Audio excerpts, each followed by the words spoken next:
A medical device has the potential to save or improve the quality of life if it is designed and manufactured properly.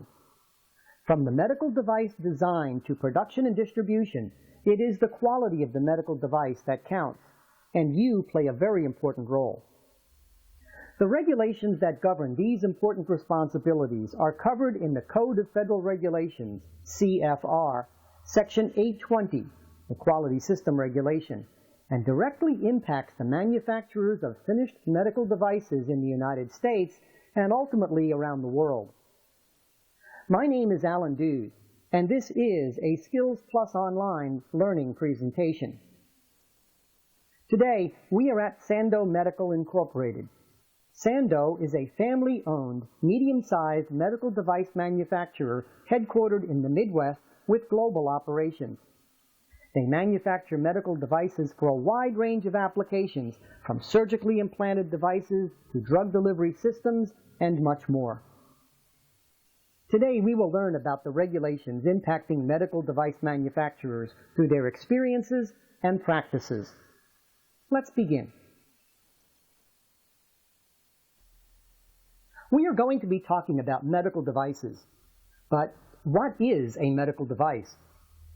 The U.S. Food and Drug Administration, the FDA, defines a medical device as any instrument, apparatus, machine, implant, in vitro reagent, or contrivance, including its components, parts, products, or the byproducts of a device and accessories that are used or intended for the diagnosis, cure, management of symptoms, treatment, or prevention of disease in humans.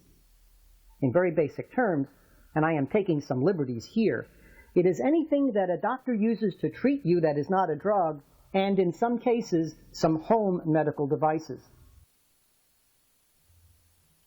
21 CFR 820 addresses 15 essential elements or subparts to successful medical device manufacturing.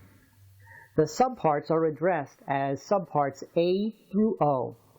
Depending on your role in the organization, you may become involved in many or all of these elements.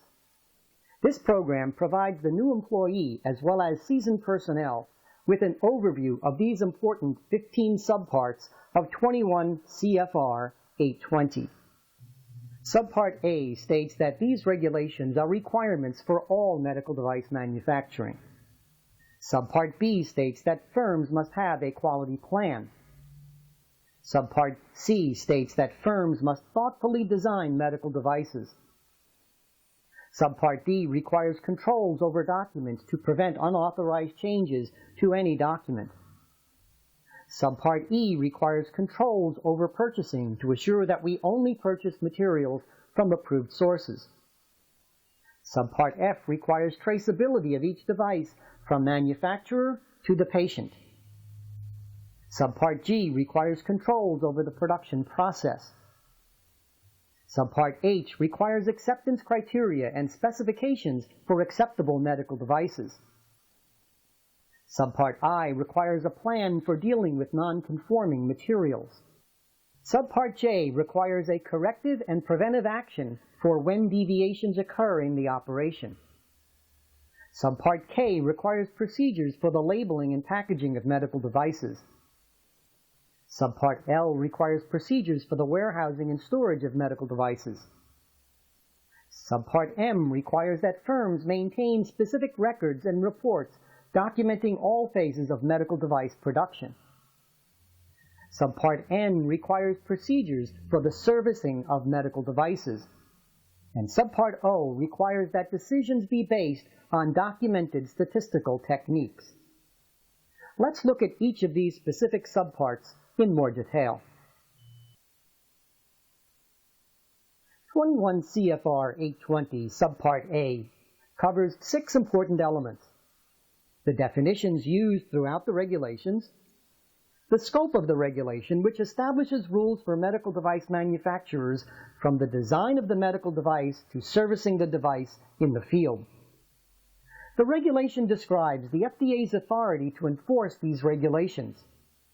The regulation covers authority, although limited, over foreign manufacturers. The right of the FDA to inspect medical devices is also addressed. and the need for a comprehensive quality system. Let's look at these 6 elements in more detail.